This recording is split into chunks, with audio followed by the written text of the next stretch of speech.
I'm Lynn with Psychic Focus at psychicfocus.blogspot.com, and today's post is called What's in Your Envelope? And you'll understand why as I go forward here. So the question is, I'll just get right to it. December 5th was supposed to be a day when a lot was going to be revealed, and the funeral for the elder Bush seemed to push all the scheduled congressional hearings with Comey and Huber's report away for at least a week. However, many little intrigues took place that were recorded by TV. There were programs on everyone's seat, and in Hillary's there was an envelope that fell on her lap when she opened it. Jimmy Carter took note and even looked in his own program to see if there was something, and there was not. Other TV angles showed that Pence's wife and Joe Biden also got envelopes, with Biden looking shocked when he read it. Then, as the flag-covered casket passed, Laura Bush read something with a horrified reaction, then showed it to Jeb, who went from smiling to being totally deflated. Laura shows it to W, and he nods like it's true. So, did Trump use this to conveniently timed funeral to set a trap, like they were served indictments? Did they show the Bushes that G.H.W. Bush signed a confession to JFK's murder on 9/11? Did Hillary get served? Did Pence get called for treason or being a plant? He was Jeff Flake's best friend, and many said both were pedophiles. Did W try to warn the Obamas by handling Michelle a note that was told it was candy, or we were told it was candy? Were the Obamas indicted? Below is a great series of stills showing the blow-by-blow of Laura Bush, Jeb, and W on Twitter, and the video starts at the 8:35 mark on the YouTube video. So on the blog itself, I have a link to a Twitter that has some pictures on it, and also a YouTube that breaks down exactly what they were describing about how the casket, when it walked past Laura, she looked at something, was a little astounded by it, showed it to Jeb, and he just had the most horrified look on his face. So if you want to look at that, that's on my blog. And so that's why I titled this What's in Your Envelope, because that's really what the question is. What happened at this funeral that everybody got? Not everybody, very select, very specific people got an envelope. And so I thought it was easiest just to take them one at a time and focus on them, because it was a little much trying to do it all at once, because I felt like every envelope was very personal. They didn't all get the same thing, and I did not get it was an indictment. That would be a very long, very several paper type document. This was something very short, sweet, and had a message, but very individual and very specific to everyone. So we'll start here with Hillary. So I got with her, and it was like a QAnon, very cryptic post. If anybody of you have read them, they're sort of like a limerick, a little bit direct. You know what he's saying, but very rarely does he just come out and say it all. So I felt like it was some kind of a message like that. When she got hers, it said something to the effect of, "We're almost ready for you." And then it had some kind of a phrase that referred to Gitmo, but it was only written or done in a way that a Secretary of State would understand what that meant.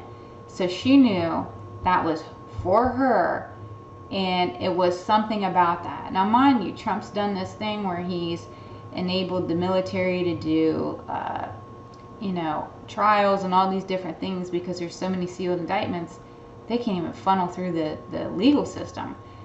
So hers had something to do with that, and she looked at it, and you'll even see if you go and look at the video of it, she looks at it close, and she has to take a double look to see what's going on. But I get that that's what hers said. "We're almost ready for you," and then something in references to Gitmo that the Secretary of State would know what that meant.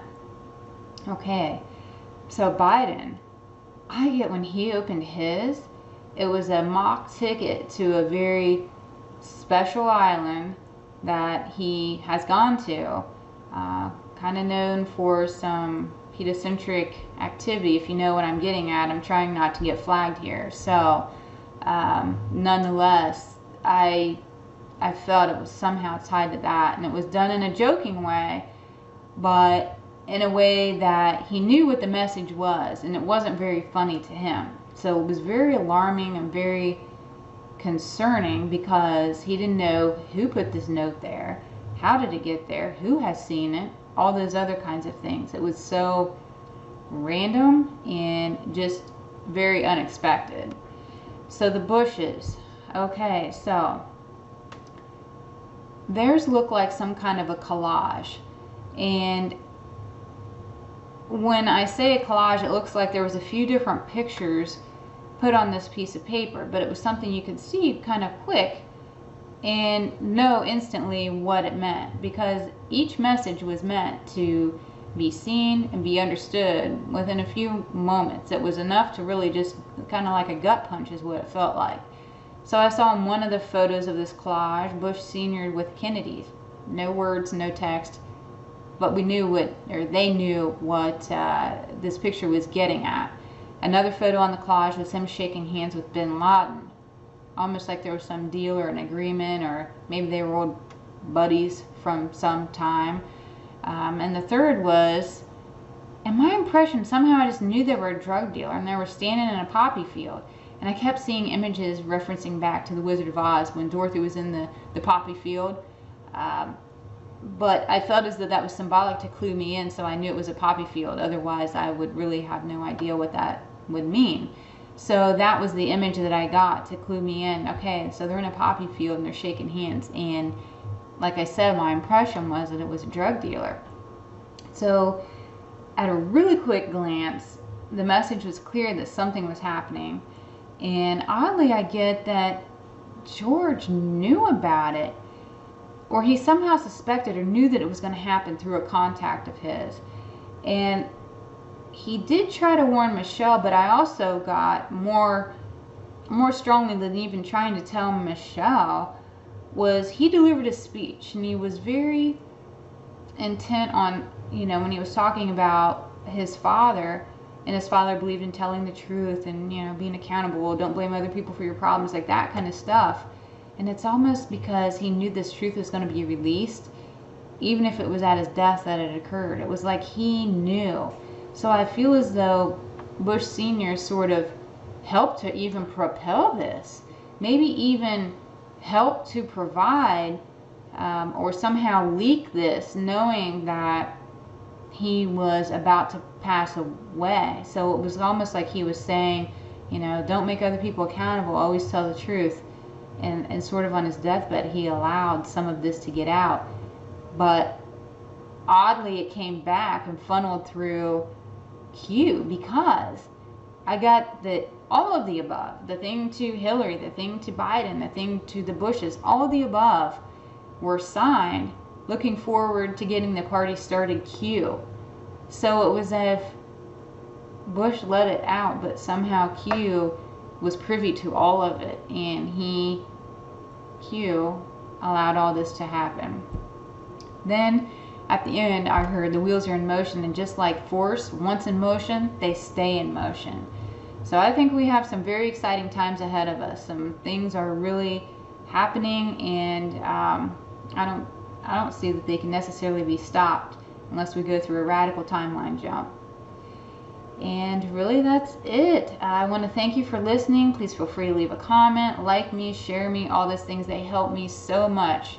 I can't even tell you how much they help me. It's hard to get out there with all the censorship, and you know, they shadow ban your channel, and they just everything. It just makes it so hard. So any kind of sharing really helps me. I appreciate it. And again, I'm Lynn with Psychic Focus at psychicfocus.blogspot.com. Thank you. Bye.